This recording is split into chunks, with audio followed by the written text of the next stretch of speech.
কিশোরগঞ্জ ৪, আপনার সময় ১৫ মিনিট।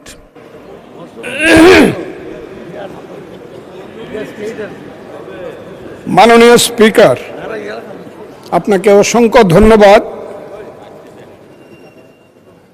আমি বক্তব্য দিতে ওঠার আগেই আপনি বিশেষ কারণে আমাকে বসিয়ে দিলেন, যৌক্তিক কারণে। কিন্তু এরপরেই হাউস যা হলো, এখন আমার বক্তব্য কি হবে আমি বুঝতে পারছি না, কারণ আমার মনটা খুব ভালো নেই মাননীয় স্পিকার। আমার গলাটাও ভালো না, কারণ গতকাল সারা রাত আমি ঘুমাতে পারিনি। হাওর অঞ্চলে যে বৃষ্টি হচ্ছে, যে শিলাবৃষ্টি হচ্ছে, হাওর অঞ্চলের সমস্ত ফসল তলিয়ে যাচ্ছে। একটা মাত্র ফসল, 12 মাস মানুষকে অন্যের উপরে, অন্য এলাকার উপরে নির্ভর করে থাকতে হবে তাদের পেটের ভাত পরনের কাপড়ের জন্য। আমি এই ব্যাপারে আমাদের নেতা, সংসদ নেতা এবং মাননীয় প্রধানমন্ত্রী সহ সংশ্লিষ্ট সমস্ত মন্ত্রীদের কাছে অনুরোধ করছি, হাওর অঞ্চলকে দয়া করে এবার বাঁচান। এবং প্রথমেই আমি প্রস্তাব করে নিলাম, হাওর অঞ্চলকে সঠিকভাবে বাঁচাতে হলে 35টি জেলা নিয়ে একটি হাওর মন্ত্রণালয় করতে হবে। এবং এই দাবি করে আমি আমার মহামান্য রাষ্ট্রপতির ভাষণের উপরে বক্তব্য শুরু করছি। আমি প্রথমেই শ্রদ্ধা জানাই মহান নেতা, মুক্তিযুদ্ধের ঘোষণাদানকারী, তৎকালীন মেজর, পরবর্তী সময়ের রাষ্ট্রপতি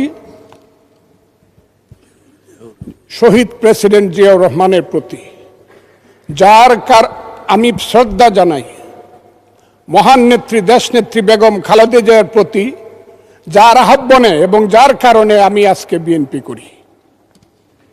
তিনি আজকে নাই, আমি তার আত্মার মাগফিরাত কামনা করি।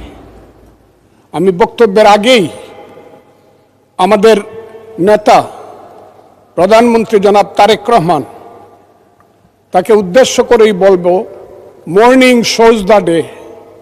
সকালবেলায় দেখা যায় বিকালটা কেমন যাবে।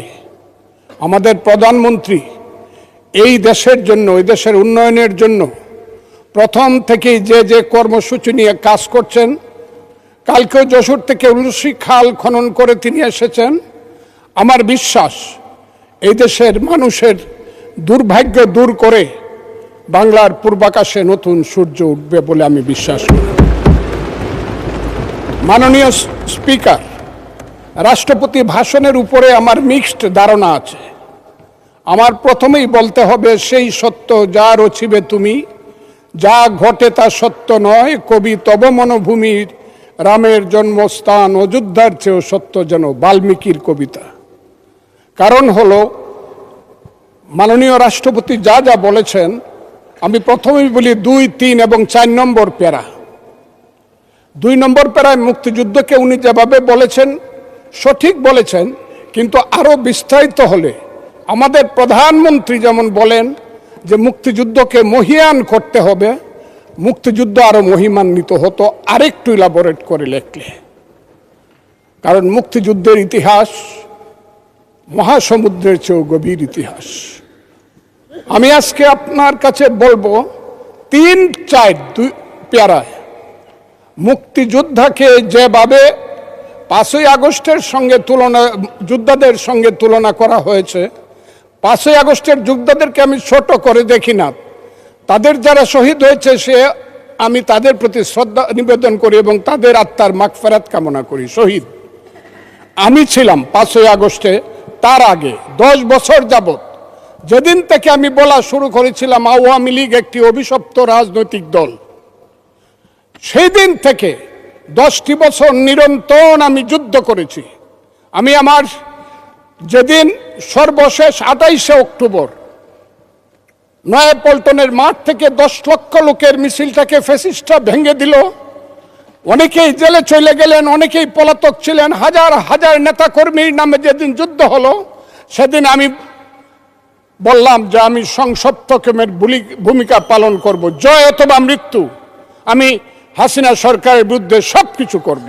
স্ত্রীকে বললাম তুমি বিধবা হতে পারো, সন্তানদেরকে বললাম তোমরা এতিম হতে পারো, কিন্তু শেখ হাসিনা সরকারের পতন না হওয়া পর্যন্ত আমার যুদ্ধ চলবে।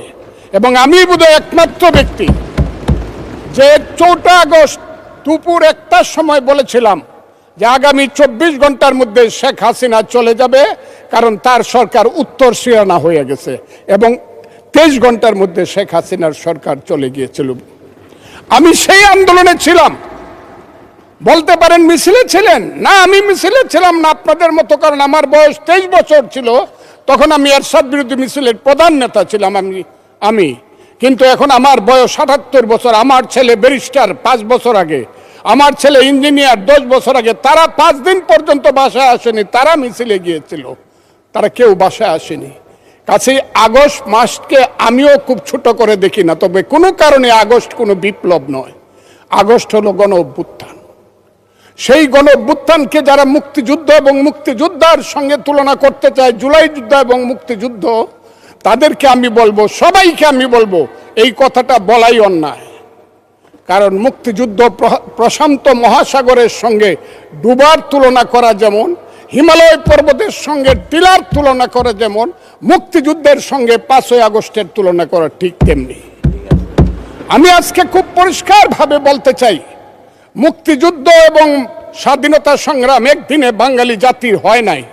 ওই কালকে আমাদের ভাই, আমার এক ভাই ব্যারিস্টার নৌসাদ জমির পাল বংশের কথা বলেছিল, যে পাল বংশ আজ থেকে প্রায় 1000 বছর আগে, 2000 বছর, 1000 বছর আগে বগুড়ার মহাস্থানগড় পুণ্ড্রবর্ধনের রাজধানী স্থাপন করে বাঙালির যে শাসন শুরু করেছিল, তারপরে সেন শাসন থেকে ধরে সর্বশেষ মুঘল শাসনের পরে যখন 1757 সনে মীর জাফরের বিশ্বাসঘাতকতায় সিরাজউদ্দৌলার পতন হয়েছিল, নীল সাহেবদের অত্যাচারে যখন মানুষ জর্জরিত হয়েছিল, 1770 সন যাকে বলা হয় 74-এর মন্বন্তর, সেই সময়ে যখন বাংলার 1/3 লোক না খেয়ে মরেছিল, নীল সাহেবদের অত্যাচারে যখন বাংলার মায়েরা কেঁদে কেঁদে ছড়া বলতো, ছেলে ঘুমালো, পাড়া জুড়ালো, বর্গি এলো দেশে, বুলবুলিতে ধান খেয়েছে, খাজনা দিব কিসে, ধান ফুরালো, পান ফুরালো, খাজনার উপায় কি, আর কটা দিন সবুর করো রসুন বুনেছি। সেই যে ব্রিটিশের বিরুদ্ধে যুদ্ধে বাংলার মানুষ প্রথম নেতৃত্ব দিয়েছিল, সেই নেতৃত্বের মাধ্যমেই আমরা দেশ স্বাধীন করেছিলাম। আমি আজকে আপনাদেরকে বলি, 2005 সন থেকে ধরে 8 সনে ক্ষুদিরাম মের ফাঁসি, যে ফাঁসিতে গান হয় বাংলায় আজও একবার বিদায় দেমা ঘুরে আসি, সেই প্রফুল্ল চাকির ফাঁসি, এই যে যুদ্ধ, তারপরে চিত্তরঞ্জন দাস, এরপরে 190 বছর পরে একজন বাঙালি মুসলমানের সন্তান, বাড়ি তার বরিশাল, সিরাজউদ্দৌলার পরে প্রথম বাংলার সিংহাসনে বসল। ওই দিন দেখলাম 2 জন মন্ত্রী সাহেব বললেন উনি মুখ্যমন্ত্রী।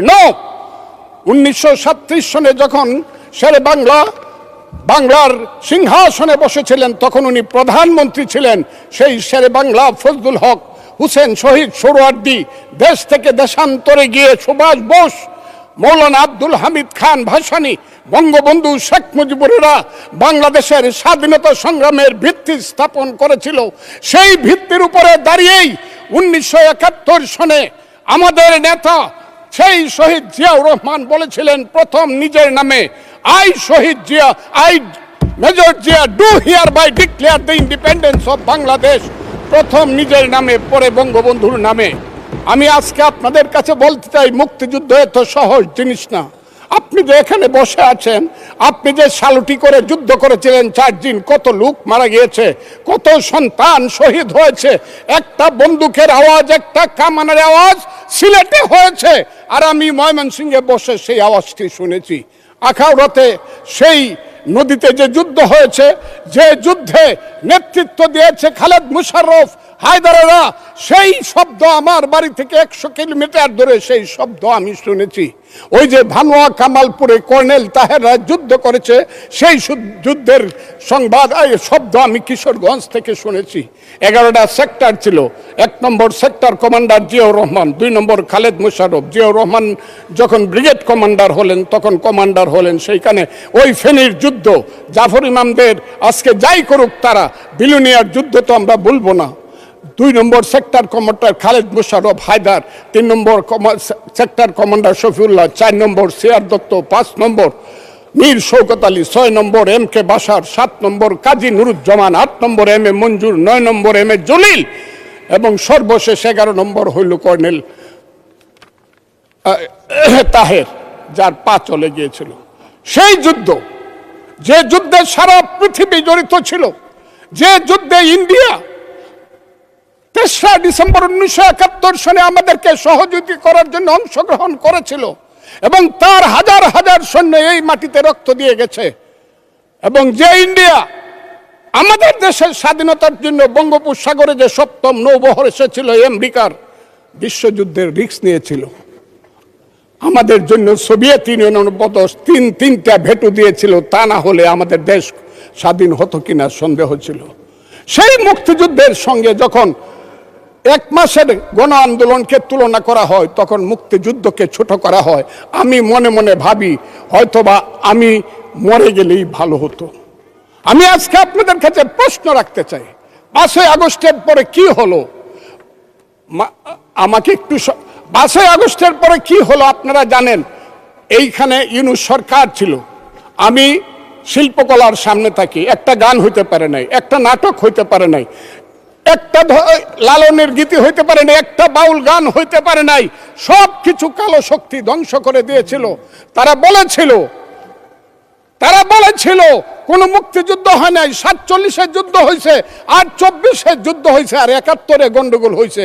সেই দিন মুক্তিযোদ্ধা হিসাবে আমি বলেছিলাম, আমি বলতে পারবো কিনা কথাটা আপনি, এই আলবদর রাজাকারের বাচ্চারা, এখনো কিন্তু ফজলুর রহমানদের মতো মুক্তিযোদ্ধারা জীবিত আছে। এই দেশে মুক্তিযুদ্ধ হয়েছে, মুক্তিযুদ্ধ সত্য, 30 লক্ষ লোক জীবন দিয়েছে, এটাও সত্য। এই যুদ্ধের মধ্য দিয়েই আমরা সেদিন তাদের সঙ্গে যুদ্ধ করেছি। আমার বাড়ির সামনে মব হয়েছে আমাকে হত্যা করার জন্য। সেদিন আমি আজকের পুলিশকে ধন্যবাদ দিব, আজকের মিলিটারিকে ধন্যবাদ দিব। 10 মিনিটের মধ্যে আমার বাড়ির সামনে তারা গিয়ে উপস্থিত হয়েছে আমাকে বাঁচানোর জন্য। অনেক চক্রান্তের মধ্য দিয়ে ইলেকশন হয়েছে। সেই ইলেকশনে তারা কি করেছে, আজকে যারা আমার ডান দিকে বসে আছে তারা কি করেছে? একদিন তো আমরা ভাই ছিলাম নাকি? তারা যা করেছে সেটা কল্পনা করার মতো না। যত চক্রান্ত করেছে, সেই চক্রান্তের ভিতর দিয়ে যখন তারা প্রচার করতে শুরু করলো তারা বাংলায় 2/3 মেজরিটি পেয়ে তারা পাস করবে, আমি হতবাগা ফজলুর রহমান বলেছিলাম জামাত জোট যদি মেজরিটি পায় তাহলে আমি বিষ খাবো। এই কথাটা আমি বলেছিলাম, আমি বিষ খাবো। হ্যাঁ, কথাটা সত্য, আমি বলে যাচ্ছি। এবং তারা কোনোদিন যুদ্ধে জয়লাভ করতে পারে না, রাজনৈতিক যুদ্ধে, কারণ তাদের পূর্বপুরুষ বাংলাদেশ চায় নাই। বাংলাদেশ যদি থাকে, এই বাংলায় শুধু বেলিচা মিলিয়া জুই ফুল ফুটে না, এদেশে রক্তগোলাপ রক্ত জবাও ফুটে। এদেশের জঙ্গলে শুধু কোকিল ডাকে না, এদেশের জঙ্গলে রয়্যাল বেঙ্গল টাইগারও থাকে। যতদিন রয়্যাল বেঙ্গল টাইগার থাকবে, মুক্তিযোদ্ধা জিতবে, রাজাকার কোনোদিন এদেশে জয় লাভ করতে পারবে না। আমি চ্যালেঞ্জ করে বলে গেলাম। আমি আজকে আপনাদের সামনে আরো কিছু বলতাম, কিন্তু আমি টাইমটা দেখতে চাই, আরেকটা কথা বলতে চাই।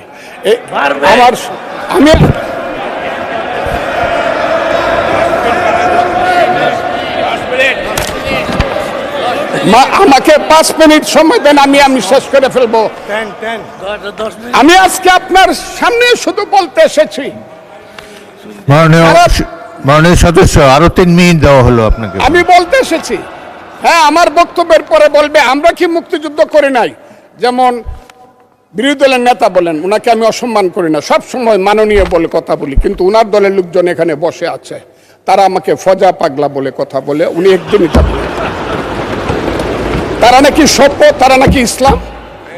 এবং উনি যে বলতেছে, ওদিন বললো যে আমার দাড়ি পাকা, আমার চোখের সমস্ত পাকা। উনি আমার চেয়ে 10 বছরের ছোট, আমার বয়স 78 বছর, আমি 48 সনে জন্মগ্রহণ করেছি, উনি 58 সনে জন্মগ্রহণ করেছে। মাননীয় সদস্য, আমি ওনাকে, আপনাকে কেউ এই ধরনের উক্তি করেছে আপনার সম্বন্ধে? এরকম তো সংসদে কেউ বলে নাই তো। এরকম করেছে, আপনি কেন নিজে টেনে? করেছে আছে এখানে উপস্থিত। আমি আজকে আপনাকে বলতে চাই, বলতে থাকেন, আপনি বলতে থাকেন।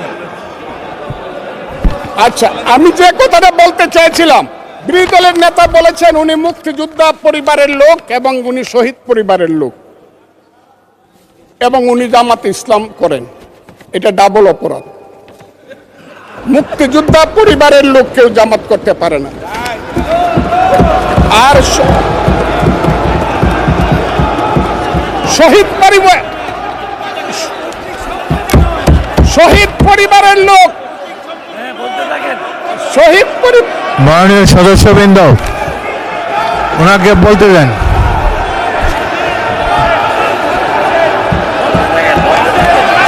মাননীয় সদস্যবৃন্দ, অর্ডার অর্ডার, আপনারা শৃঙ্খলা রক্ষা করুন। মাননীয় সদস্যবৃন্দ, সংসদে শৃঙ্খলা রক্ষা করুন। মাননীয় সদস্য ফজলুর রহমান, আপনি শেষ করুন, কষ্ট পাইতেছেন, বক্তব্য শেষ করুন। আমি আবারও বলে রাখলাম, শহীদ পরিবারের লোক তো জামাত করতেই পারে না, আর জামাত করলে ডাবল অপরাধ করতেছে। দুই,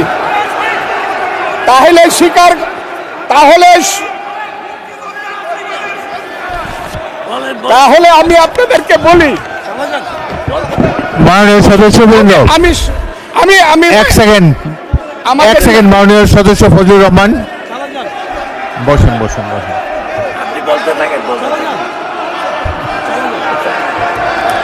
আমি আপনাদেরকে মাননীয় সদস্যবৃন্দ, প্রোটেকশন আশা করতেছি।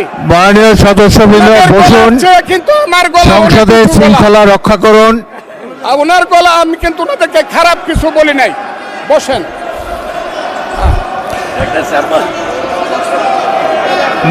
মাননীয় সদস্য ফজলুর রহমান, মাননীয় সদস্য ফজলুর রহমান, আপনি একটু অপেক্ষা করুন। মাননীয় সদস্যবৃন্দ, আমি আমি বলছি এই যে দেখেন তারা বসুন বসুন।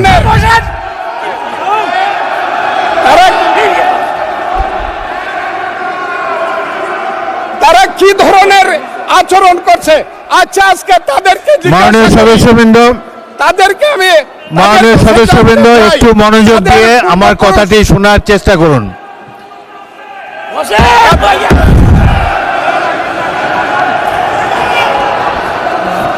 মাননীয় সদস্যবৃন্দ, গাজী নজরুল ইসলাম বসুন। আমি আজকে বসুন এই কথা শোনার চেষ্টা করুন। মাননীয় সদস্যবৃন্দ, একটা কথা আপনারা মনোযোগ দিয়ে শুনেন। সংসদে প্রত্যেক সদস্যের ফজলুর রহমান, একটু ওয়েট করেন, মাননীয় সদস্য ফজলুর রহমান ওয়েট করেন, hold on for a second, একটু অপেক্ষা করুন। আমাদের নেতা জিয়াউর রহমানকে পাইলো এরা হত্যা করত 16 ডিসেম্বরের আগে। মাননীয় সদস্য ফজলুর রহমান অপেক্ষা করুন, আমার শেষ, আমাকে হোল্ড অন ফর 2 মিনিটস। দেখেন ডিস্টার্ব, আমি আর তাদেরকে বল। মাননীয় সদস্যবৃন্দ, এটি বাংলাদেশের জাতীয় সংসদ। এখানে প্রত্যেকেই নির্বাচিত হয়ে এসেছেন, প্রত্যেকেরই এখানে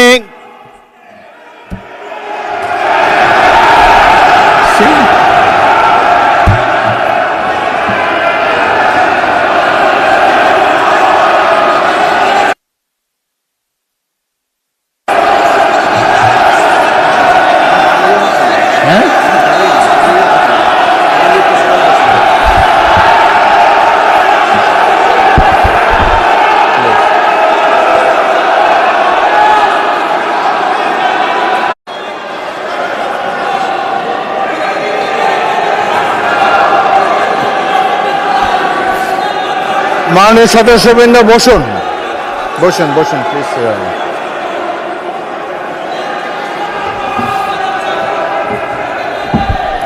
বসুন মাননীয় সদস্যবৃন্দ বসুন বসুন বসুন।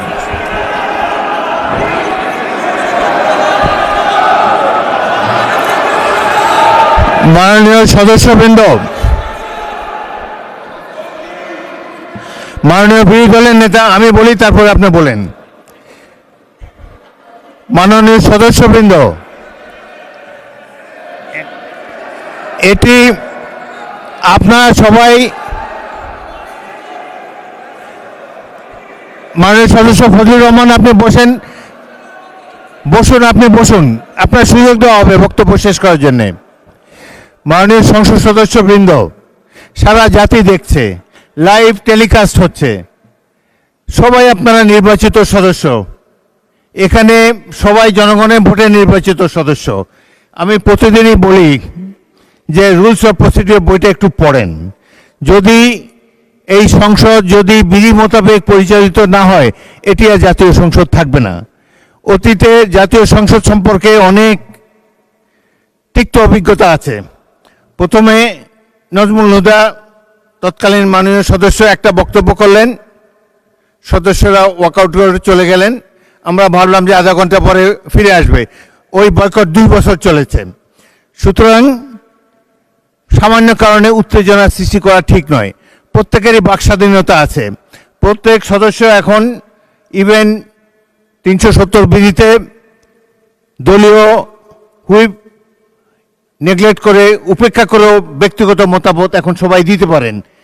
এখানে প্রত্যেকেরই বাক স্বাধীনতা আছে। যদি কোনো সদস্য, সরকার দলের সদস্য আর বিরোধী দলের সদস্যের মত এক হবে, এমন তো হতে পারে না। এই জন্যই একটি সরকারি দল, একটি বিরোধী দল এখানে আছে। জনগণই এভাবে নির্ধারিত করে দিয়েছে। যদি সরকারি দলের কোনো সদস্য তার বক্তব্যে আপনাদের আপত্তি থাকে, আপনারা এরপরে তো plenty of time is there, আপনারা তার বিরুদ্ধে তিনি যা বলেছেন সেই যুক্তি খণ্ডন করুন। তিনি ভুল বললে তাকে পাল্টা অভিযোগ করেন তার বিরুদ্ধে। কথা বলার সময় তো সুযোগ আছে, কিন্তু এই যে শিশুরাও লজ্জা পাবে এই ধরনের, যদি বয়স্ক শ্বশ্রুমণ্ডিত ব্যক্তি, বয়স্ক যারা অলরেডি দাদা হয়ে গিয়েছেন, তাদের নাতিরাও হয়তো এখানে গ্যালারিতে বসে দেখছে, তারা কি ভাববে এটা সম্পর্কে।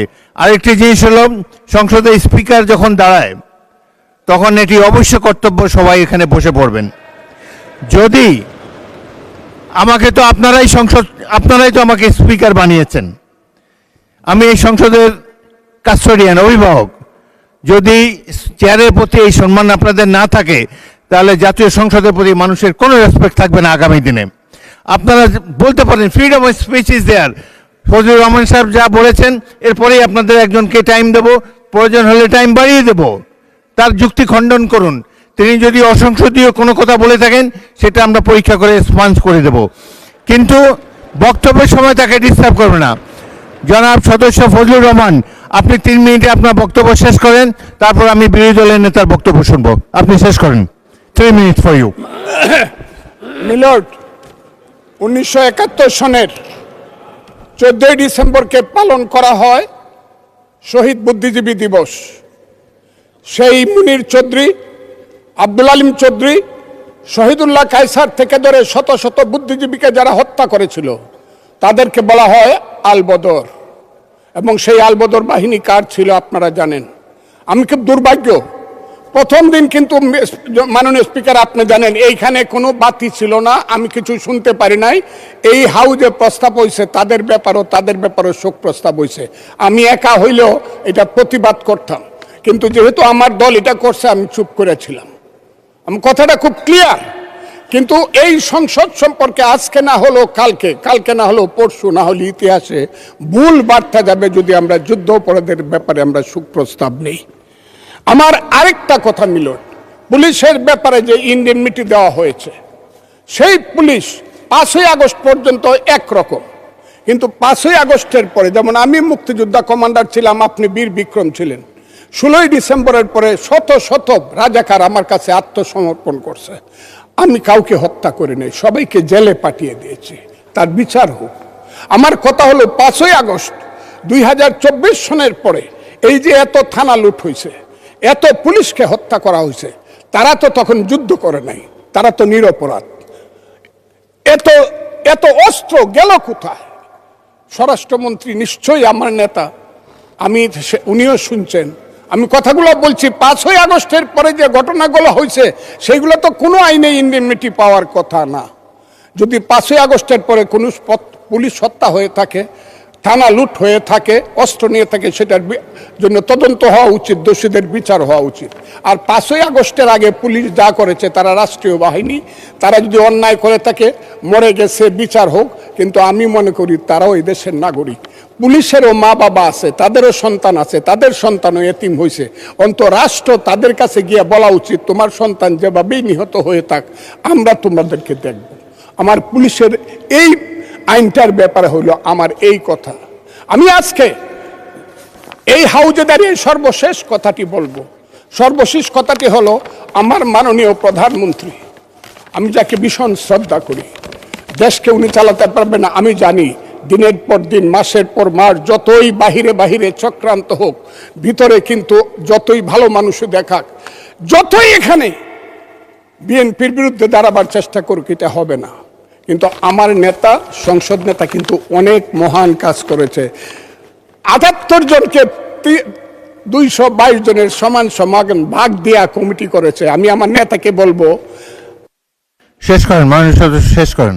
তার মা কিন্তু একসাথে দুধ খাইছে, কিন্তু সিরাজউদ্দৌলা আর মোহাম্মদী বেগ কিন্তু এক না। মোহাম্মদী বেগ কিন্তু সিরাজউদ্দৌলাকে হত্যা করেছিল। এই কথাটি বলেই আপনাকে ধন্যবাদ জানিয়ে আমার বক্তব্য শেষ। মাননীয় বিরোধী দলীয় নেতা, আপনি কিছু বলবেন? মাননীয় স্পিকার, আপনাকে ধন্যবাদ।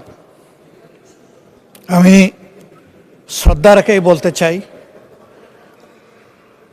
মাননীয় সংসদ সদস্য বয়সে আমার বড়, তিনি মুক্তিযুদ্ধে তার অবদান সব কিছুই বলেছেন, কিন্তু নিজের অবদান বলতে গিয়ে আরেকজনের অবদানের উপরে হাতুড়ি পেটানোর অধিকার কাউকে দেওয়া হয়। তিনি পার্সোনালি আমাকে হার্ট করেছেন। তিনি বলেছেন যে আমি বলে থাকি আমি শহীদ মুক্তিযোদ্ধা পরিবারের সদস্য, তাহলে ইনি এটাকে চ্যালেঞ্জ করছেন। 2 নম্বর, উনি বলেছেন কোনো মুক্তিযোদ্ধা কিংবা শহীদ মুক্তিযোদ্ধা পরিবারের কেউ জামাত ইসলামী করতে পারে না। তাহলে উনাকে জিজ্ঞেস করে করা লাগবে? এটি আমার নাগরিক অধিকার। আমি কোন দল করব, কোন আদর্শ আমি অনুসরণ করব, এর উপর হস্তক্ষেপ করার ন্যূনতম কোনো অধিকার রাষ্ট্র কিংবা সংবিধান কাউকে দেয়নি। আমি এটার তীব্র নিন্দা জানাই। আমার আইডেন্টিটি নিয়ে প্রশ্ন করা হয়েছে, এটা গুরুতর অপরাধ করেছেন উনি। আবার আমার আদর্শ সিলেকশনের ব্যাপারে উনি কথা বলেছেন, এটা বাড়তি অপরাধ করেছেন উনি। আমি অনুরোধ করব মাননীয় স্পিকার, তার এই অসংসদীয় অংশটা এখান থেকে যেন এক্সপাঞ্জ করা হয়। শেষে গিয়ে উনি, আমরা খোলা মনে এই সংসদকে ফাংশনিং করার জন্যে, বর্তমান জ্বালানি অব্যবস্থাপনা সংকট যেটাই বলি, সেইটার ক্ষেত্রে আমরা এগিয়ে এসেছিলাম, খোলা মনে কথা বলেছি, নোটিশ নিয়ে আলোচনা হয়েছে, এবং পরের দিন এসে মাননীয় প্রধানমন্ত্রী একটা প্রস্তাব দিয়েছেন, আমরা সাথে সাথে এটা গ্রহণ করেছি। তিনি এইটাকে শেষ পর্যন্ত কনক্লুশন টানলেন কি দিয়ে? হ্যাঁ, যার মগজ যেরকম তার কনক্লুশন হবে সেটা।